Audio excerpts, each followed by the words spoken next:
Uh-oh, I'm back again. This is one that I've begged, bribed, and threatened this healer to tell us about the traditional birthing ceremony. Brace yourself. Well, I don't know. Well, there's different birthing ceremonies for different tribes, different.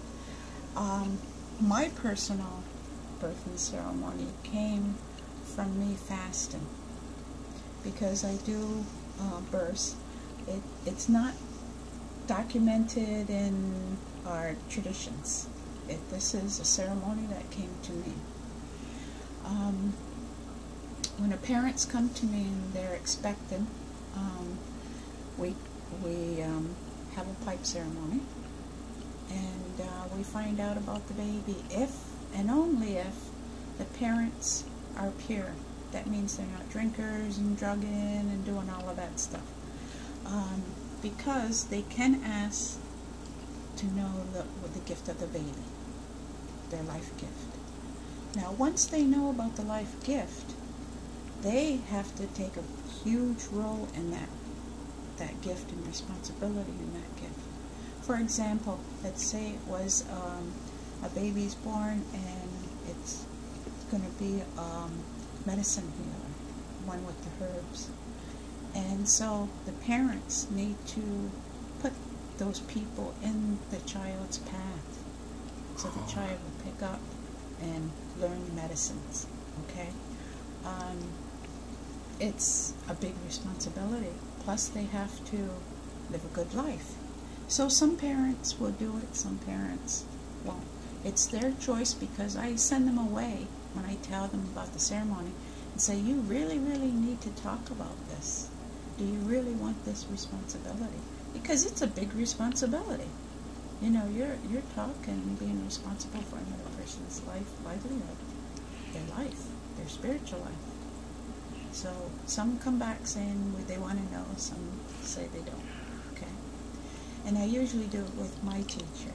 My teacher is very good at receiving too, and with the both of us, we get what the child's gift is, because we believe that the Creator sent you here for something. You're here. Everybody has a role here. And a gift. And a gift to give to the people. And if you go through life and you don't know what that is, and you're kind of lost. So that's why you have to tap into your spiritual being, okay, to find out who you are. And once you find out who you are, it's like me. Mine is the coming and going of spirit. And I like to tell the story is that when they told me, I was like, oh yeah. Because my mother says, I used to go up and listen to babies in the belly, you know, and she would say, oh, you know, it's to my daughter, just, you know. And then when somebody passes away, I was always fascinated by it. And so when they told me what my gift was, I wasn't surprised. I was like, oh yeah, it is, you know. I remember doing my first birth when I was maybe 17 or 18 years old. I was at a birth. And so, and it was like, wow, you know, I was so amazed. And so, we do the pipe ceremony.